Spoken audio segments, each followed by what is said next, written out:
Now, let me get this straight. You're willing to pay $150,000 for zombie takeout? For this episode, yes.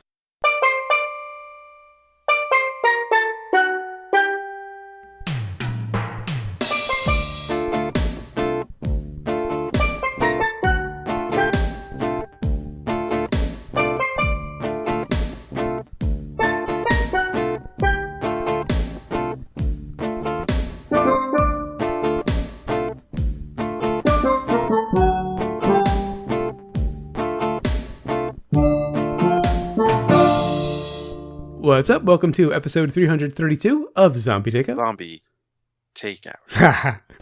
And also, I'll probably put this in the outtake. I just had a little mix up with the episode number, and I just want to mention I did that last week too. Wow. I said it was episode 330 because I do my notes like weeks ahead of time.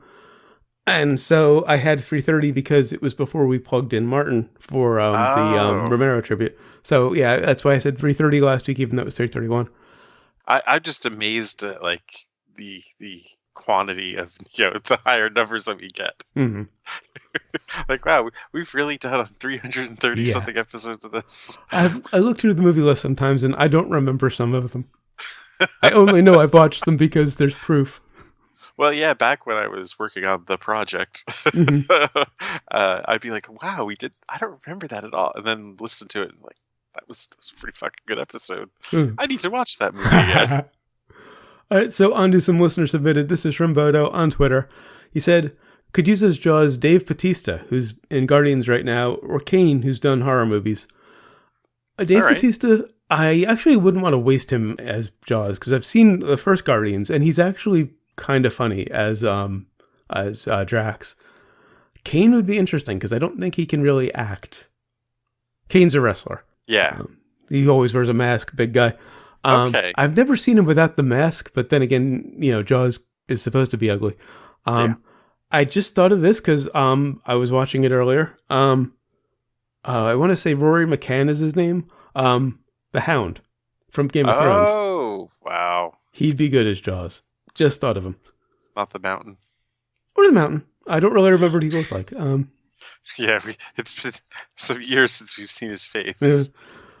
And Bodo also said, time for a Zilla movie, and posted a screenshot of an article about the actor who played Godzilla in the classic original Godzilla. The guy in the suit passed away. Don't remember his name, don't have it in my notes. But yeah, we should work in a Godzilla movie soon. We did not discuss this beforehand. I completely blanked on it until now. But we also lost the great Joe Bologna. They did? I didn't hear about that. It was over the weekend. Wow. Yeah. Excuse to watch Blame It on Rio. I was thinking that too. I guess we'd have to sit through Blame It on Rio, huh? It's got some benefits. Of course, the only thing I bring up when we talk about Joe Bologna, other than, of course, the big bus, is his pilot that didn't get picked up down the shore. Mm-hmm. It was kind of Joey Lord Adams. That was kind of a Married with Children sort of thing, if I recall correctly. It was a Married with Children spin-off. Oh, it was actually a spin-off. Okay, I thought they were just ripping it off. Yes, Joe Bologna was a friend of Al Bundy's, I think. And they had this thing down the shore. And it was set in Jersey? Oh, yeah. Ironically, if I recall correctly, Married with Children was set in Chicago. Yeah. I don't know how that worked. Anyway, on to this week's movie, which is from 1984, A Breed Apart. This is our Powers Boothe tribute. And of course, that brings us to the impromptu plot summary, sponsored by Cherokee Island. I used to go to Cherokee Island, then I took an arrow in the knee. And also brought to you by Crossbows, the crystals of 80s weaponry. I never understood what their obsession with them was, but everyone seemed to have one. They looked cool. They did. All right, so where to begin with this one? All right, so we have a Vietnam vet living on his own in an island. Well, they don't really say he's a vet, they just kind of allude to it a lot. Oh my god, if I heard one more helicopter thing, they were so heavy-handed with it. There's an explanation for that, we'll get to it. But no, they do. At the very end, he says, 72. Oh, that's right. Yeah, yeah, yeah. Yeah. I mean, Mhm. it was kind of obvious he was a Vietnam Well, vet. yeah, There's right. no subtlety button on Uh, this filmmaker's no, no. camera. So yeah, he's living on his own on this island of his, and he loves animals, and he just wants everybody to stay away. And well, it begins with these two hunters deciding to go to his island anyway. Now, yeah, I'll save that for the review. but Mhm. but of course, uh, that's not the main conflict of this movie. It is, however, the only conflict that brings action Yeah, he to chases this off the action hunters with a. adventure movie. Yeah, he chases off the hunters with said crossbow. One of them takes an arrow to the knee, hence my Skyrim reference. Yeah. And but the real conflict is, of course, a mountaineer, which I just immediately thought of Monty Python Yeah. and the mountaineer sketch. Mhm. And well, he needs money for his mountaineering trip. And what better way to make that money than to steal the eggs of an endangered species bird? Hired by Donald Pleasance, who plays a very rich egg collector. A very rich egg collector. He has a whole case, glass-covered case full of eggs. I swear to God, this had to have been a Monty Python skit that they just. I mean, let's make It's a beautifully serious weird. movie out of it. It's it is very weird. Like you're a mountaineer, but, well, maybe if you go to the shrubber. I just had to wonder what happens to unrefrigerated, unfertilized eggs after a certain period of time. Oh, that's a good question. I mean, I'm sure people have egg collections. And actually, wait, if they're in the nest, aren't they fertilized aren't most likely anyway, not necessarily, but most likely they are fertilized if they're sitting in a nest. Yeah, I would think so. So eventually they're gonna hatch. He must have some way of keeping them from hatching. Logic isn't really a thing for this movie. Yeah. He's Roger the Shrubber. Really, he might as well have gone to the Knights Who Say Nay. Yeah. Put an egg right here next to the other one. No, just that. With some shrubbery fence around it. But anyway, so he's on the job, but he discovers that that our hero has he's not good with people, and there's this wonderful woman on the with the heart of gold who's all by herself with a kid Played running by Kathleen. the store. Played by Kathleen Turner, probably the best cast we've seen in a long time, or at least the most A-list cast we've seen in a long time. This cast is ridiculous. Yeah. How did they get this cast? In a movie that got no press. Right. But anyway, okay. So it's almost a love triangle, but I will spoil it. Powers Boothe, he goes face. Well, he's the bad guy. He can't get the girl. I mean, he's the bad guy going in at least. But he doesn't get the girl because he doesn't try. He says, Right, yeah, he gives up. You guys have a thing. Yeah. He kind of uses that as a lure to get him away to try to get the eggs that Right. our hero has been protecting because he loves all creatures, like I said. Mm-hmm. And then he, of course, has a moral dilemma, and hilarity ensues, or at least a lot of strange laughter ensued. And this movie was released the same year as Romancing the Stone, which also starred Kathleen Turner, and this got no press. This movie had to have been filmed long ago and got put out because the cast made it. I didn't see anything about that. It has to be it. How do you get Kathleen Turner 3 years after Body Heat? Rutger Hauer after the 2 years after Blade Runner. Oh yeah. Powers Boothe. I mean, he wasn't a name or anything. I don't know if he was ever really that big. He just kind of worked a lot. I mean, this is 4 years after the Jonestown thing. Oh, right. Yeah, that was pretty big. He would. I mean, if we could have reviewed that, we would have. Because I mean, that's a fucking masterpiece of a performance. By the way, if you've ever seen it, creepy as hell. And Donald Pleasance, kind of a B-movie guy anyway, typically. Donald Pleasance. This is like a year after the second Halloween movie. Oh, that's right. He was in this. he was kind of big in the early '80s because of those. He hosted Saturday Night Live. He did. I did not know that. Actually, it's a great one if you ever get to see them. I It's will like have to look it up. the band Fear played as the musical guests, and they just had like this crazy mosh pit on Donald Saturday Night Pleasance Live. was the host, and Fear was the musical guest. I need to see this episode. Well, yeah, and it was like Belushi that was like, you gotta have these guys play. I think it was like 81, obviously, before Belushi's passing. Yeah. Or 80. So, yeah, a great cast. Kathleen Turner, who was incredibly hot at the time, and I don't mean it in that way, though, yes, that too. Right. And it got no press. And at least I don't remember it getting any press. No. And I remember seeing Romancing the Stone in the theater. So, of course. Well, yeah, Kathleen Turner was huge. Mm-hmm. So, the only logical explanation would be, well, there's two explanations how they could have gotten this cast. One, they wanted to help the bald eagle, which was endangered at the time. Yeah. And they wanted to do a movie about it. At the time the film was made, the bald eagle was on the brink of extinction. Or extirpation, local extinction in the continental U.S. The bird now has a stable population and was removed from the endangered species list in 2007. Well, I think a lot of that had to do with DDT being used, and once we stopped that, the eggshells were fine, and that was it. But the other theory, of course, is that they got all these people somehow in like a few years. Because doesn't this movie have a very 70s feel to it? 70s or kind of early 80s too. I mean, it's kind of on that transition period, though it's a little later. I would say more 70s, like more obsessed with the Southern culture back in the late 70s than the early 80s. A little bit. Those accents were really variable. And just the overall portrayal of Southern culture is just, I mean, so far off in this movie. It's insane. It's a stereotype. But I love that. No, not even. It's the Southern stereotype is the guy on his land that you got to get off his land or he's going to shoot you. Mm-hmm. I mean, I have family that owned land that like, if you swam in it, he was going to fucking shoot at you.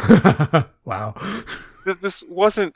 They were treating it like it was this crazy thing that there was somebody living on an island in the middle of nowhere. Mm-hmm. And it's like, maybe in North Carolina, but in Mississippi, it sure as fuck was not. Well, they're kind of different worlds, even though they're technically both in the South.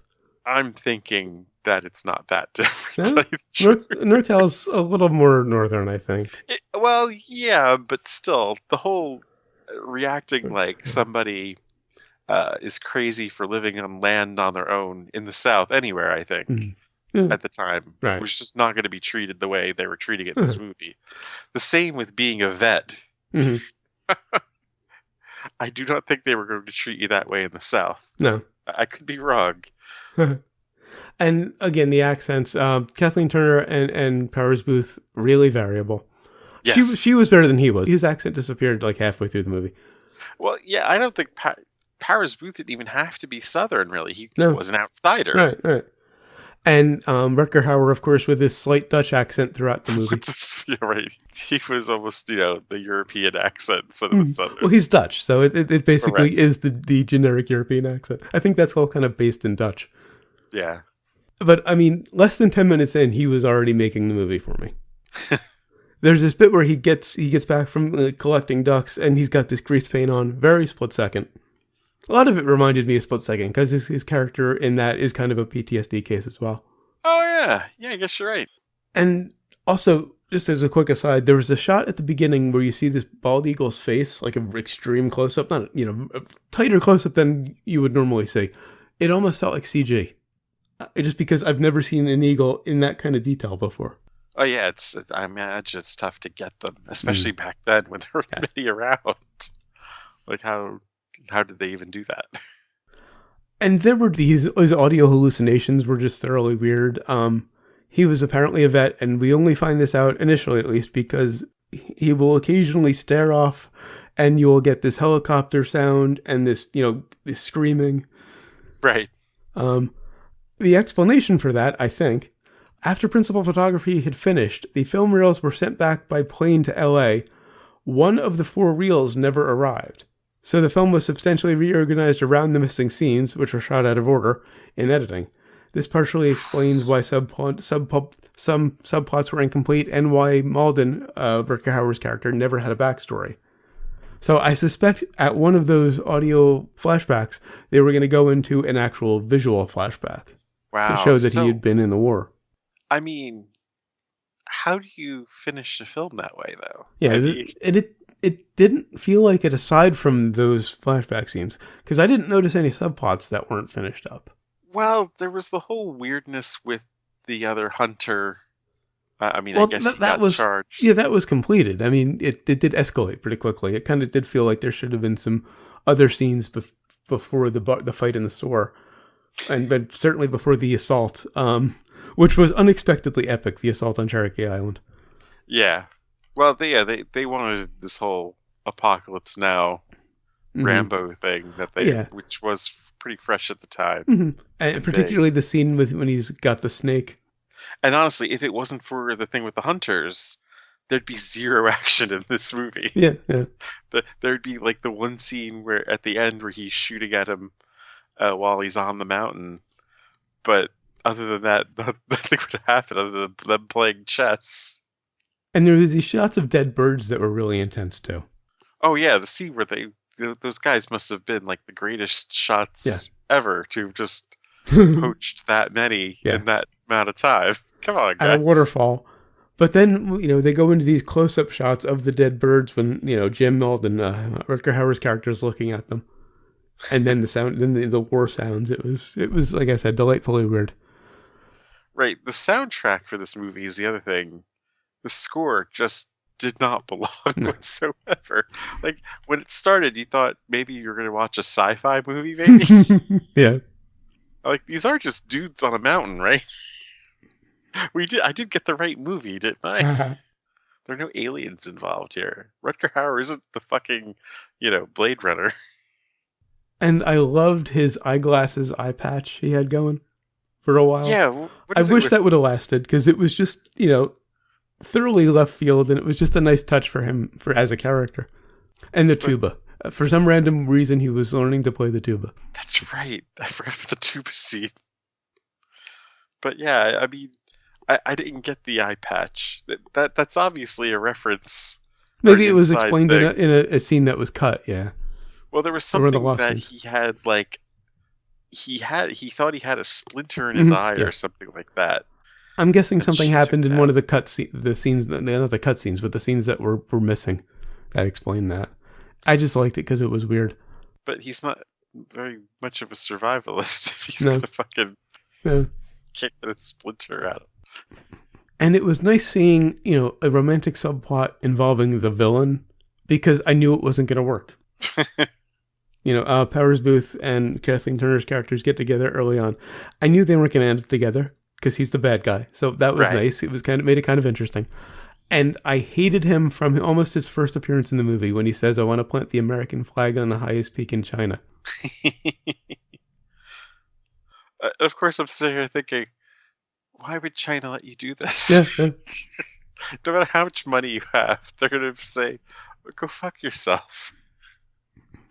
Now, overall, I did like the movie, but obviously there were issues. One of them, specifically, no chemistry between Powers Boothe and Kathleen Turner. Like, laughably bad chemistry. I don't really have any problem with the cast of the movie. It's really just the story and the direction of the story. A lot of it just did not make any sense, and finding out about this missing reel, I mean, it explains really it a lot. Explains a lot. But there were also just weird choices. Like, when the hunters were leaving the island, he shoots their engine. Right, why would you do that? He wants them off the island, but he shoots their engine. Yeah. Or this random shot where Powers Boothe is changing his shirt by his car when they're, when the camera's about to go into the store. They needed him there for a plot reason, but they didn't need him changing his shirt at the car. And, I mean, if you're Powers Boothe and you want to steal these eggs, and there's one guy guarding these eggs, and you stumble upon him fighting these other dudes, why would you help him? Yeah, he seemed to have some ulterior motive that required ingratiating himself somehow. But he didn't need to. He could No. have just been, oh, no, I didn't see the gun. Who Yeah. knew? Mm-hmm. A lot easier to get the egg now. Yeah, I mean, he didn't have to kill him, but I mean, if he just got wounded and he was in a hospital somewhere, you just go and steal the eggs. There's nothing there, and roll the credits. Well, that's the other reason is if he did that, they'd have to extend the movie. Right. Or they would have to find another reason to go an hour and a half. Right. And honestly, after like the fight in the store, I was like, there's really another hour left of this. And that was just needless destruction. Well, of Not course, that I'm complaining about that, but you have to have a fight scene that destroys everything. The reasonable thing to do in most cases is let's step outside. Of course. They throw down right in the middle of this general store with all of these canned goods on the shelves and a whole gun rack. And it's a small town, and they're, mm-hmm. they know her, they all know her. Mm-hmm. They all know each other. Right. Actually, the most ridiculous scene of the entire movie has to be in the beginning when the hunters were there and he's attacking them with his crossbow and stuff. Mm-hmm. And they're holding guns. Yeah, and they don't fire back. That's true. They don't fire back. I was like, what? Okay, sure. If only they had some sort of weapon to defend themselves against the man firing the crossbow at them. They just, cowered and fumbled around with the gun. Ran. Like, they just shoot him. Just Scott Evil. Just put one right in his head. And the birds in the background of those scenes on the island, there was this particular bird call. Sounded like the beginning of the Game of Thrones theme. It was like the first 3 notes of the Game of Thrones theme. It threw me every time. I kept continuing the song in my head. I've actually been to this area where it was filmed. It was filmed in like the Biltmore Estate. Mm-hmm. Yeah. And Chimney Rock. Mm-hmm. Yeah, I've been to both of those. And yeah, it is very nice country. Mm. I didn't recognize the Biltmore Estate, but that's Donald Pleasance's house. Ah, okay. Now that makes sense. Yes. Mm-hmm. Well, in a state, yeah, that was a mention. Yeah. Oh, because that place is fucking nuts. Mm-hmm. It's like it's this 19th century mansion with bowling alleys and. Oh God. Yeah, or might even be 18th. I'm trying to remember when they built it. The Vanderbilts, when the early days, and just room after room. It's insane. Mm. I did have to wonder how Jim made a living. Because he lives out on this island, but he does shop at the general store. He gets his food there. How does he pay for it if he just lives out on this island protecting animals? Superheroes don't make money. And that's basically his thing, is he's a superhero, except he protects animals instead of a city. But you don't get paid for that. He's just living off this inheritance. I mean... Oh, yeah, they did mention an inheritance later in the movie. You kind of get the impression that... Well, and land probably wasn't that expensive in the 70s. Oh, yeah, he's on an island. He probably got it for $20. Who knows? You're right. But he still has to buy food. Right. Which, maybe the inheritance takes care of that. He's not fishing. He's not... I guess he's not eating the animals off the island. Well, yeah, that's the thing. Because I thought about that. He could feed himself, but I don't know what would grow there in terms of crops, but he certainly would have enough meat. Tobacco. Yeah, true. Tobacco would grow. But overall, there's a lot going on in this movie. There's like 3 separate plot lines. It is probably one of the strangest movies we've ever done because it's an environmental morality tale, an action-adventure movie. A love triangle, rom-com. sort of. Yeah. Oh, yeah. It's a buddy rom-com, too. And I did like that they only hinted at the interest between Jim and Stella until they actually made it official. They never really spelled that out too much. Oh, my favorite part, though. Brian James' death scene. Yes. Got to mention Brian James. He's also in the movie. He's one of the hunters. And the other hunter looked familiar, but I couldn't place him. He's one of those guys I've seen in a lot of movies, but I don't know his name. But yeah, Brian James' death scene is probably one of my favorite parts of the movie. The assault on Cherokee Island, where Jim lives, they used fireworks, basically. Yeah. To blow it up. And he's got this firework, this big rocket in his hands. And he calls to the other hunter. The other hunter just reflexively, yes, I almost just said that, just reflexively turns and shoots him. He got it up in there, huh? The But bullet hits the firework, which goes off, and you think it's going to be a hot potato thing and he's going to live. Nope, blows him up. right, yeah. At that point, you weren't expecting anyone to actually die because they've had so much exchange of fire Right, and right. everyone's lived. So yeah, it was kind of like oh, they finally did something. Yeah. Another thing I didn't expect was the nudity. Yeah, they were pretty It took a casual while, but about they it. did get to it. Yeah, The sex scene I between Jim and Stella went on way too long, like comedically long. I didn't mention the reporter that was also Yes, kind yes. of the villain in the Yeah. story too. She's the 'Cause, actual villain, ultimately. Her and Donald Pleasance, of course. Actually, I don't she know if Donald Pleasance is a villain. I mean, oh yeah, he tries to be, but it requires Powers Boothe who turns. So, and she turns too, ultimately, yeah. Pleasance is definitely the villain. He's the evil Mhm. person that sits back and Right, you know true. It just didn't work. wants someone to make a species endangered and Mhm. willing. I mean, you could just say Powers Booth was tempted by all the money and Right. finally found his center in the end. Yeah, Mhm. did what was right. Now, possibly the most absurd thing in the movie. He's in bed with Stella. Jim is in bed with Stella once they finally get together. Yeah. And Mike, Powers Booth's character, it took me about half the movie to remember his name. He tries going after the egg. He's climbing up the mountain. When he hears the eagle call. Well, and he knocks some rocks around. He makes some noise, catches the eagle's attention, who, obviously the eagle's starting to freak out because something's coming for it. Eagle starts calling. This snake and this parrot in Jim's place react to it. And Jim, off the island, however far away, can just sense that his animals are going wild. He can really hear. Did he just really hear the cry of the fucking bird? Yeah. He like. Or he just kind of bed. sensed it. He just. There's a disturbance in the force. Yes, man, absurd is a very good way to put that. And that was a really big bird's nest. Like I guess weren't worried eagles' about the nests kid- are big, but They weren't worried about the kid busting in on them during that sex well, montage. he did say thing that. He's went like, on I don't want him to forever. find me. Jim said, I don't want him to find us, and she's like, don't worry about it. Okay then. Although I don't know if I bought Mike's change of heart. He just kind of turns on a dime at the last minute and decides Okay. not to steal the egg. It's so cheesy because they did the, I trust you. Yeah. Like everything was covered with a montage in this movie. And oddly, I didn't hate it. I mean, it was end to end montages. And then, of course, he's climbing down the mountain when he decides he's not going to steal it. Jim sees him start shooting at him.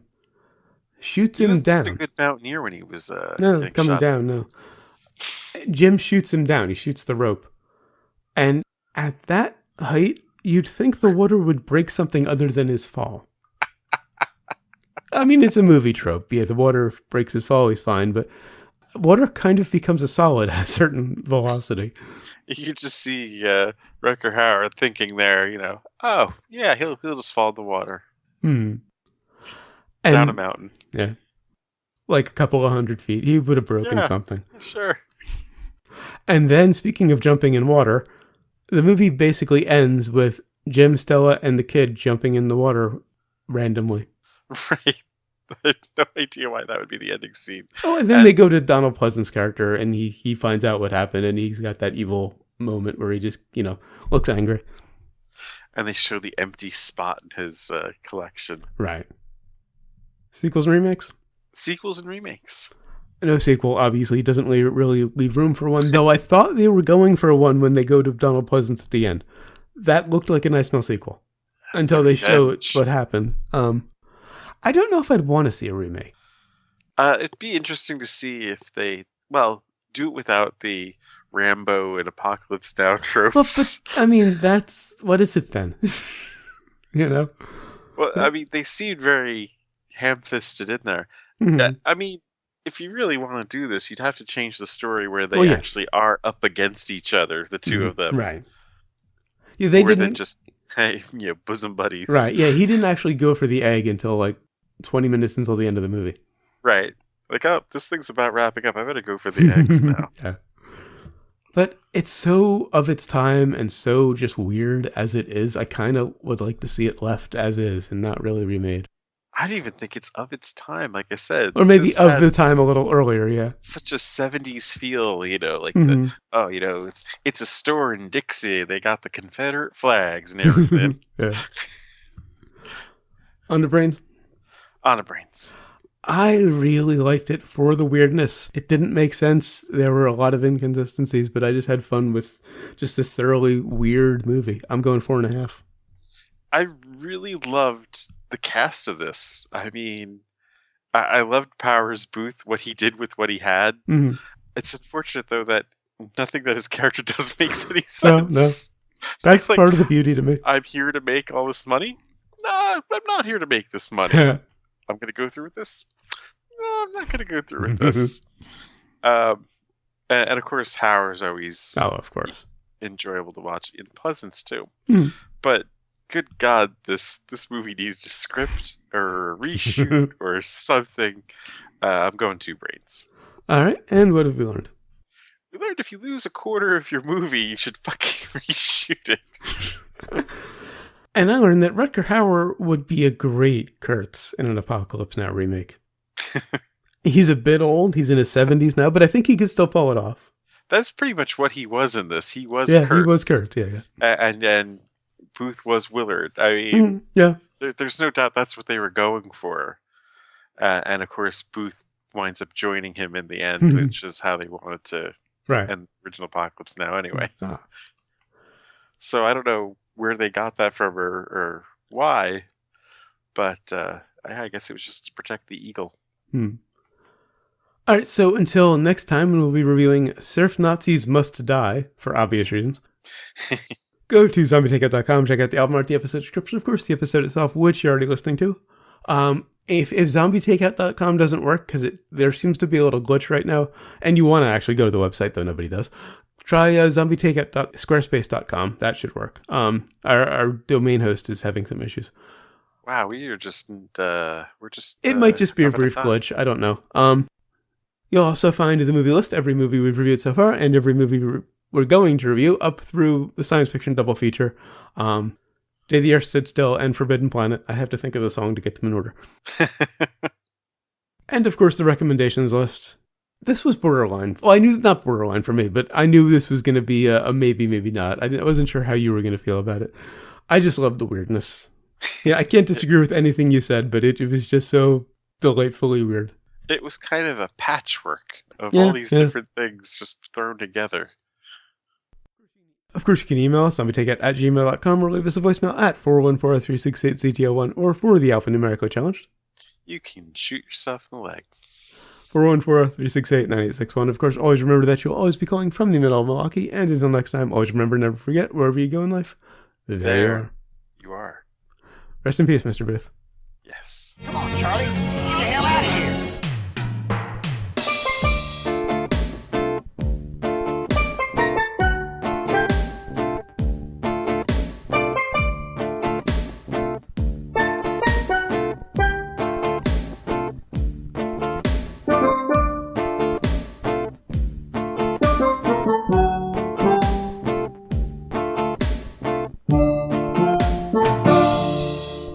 What's up? Welcome to episode 322. What's up? Zombie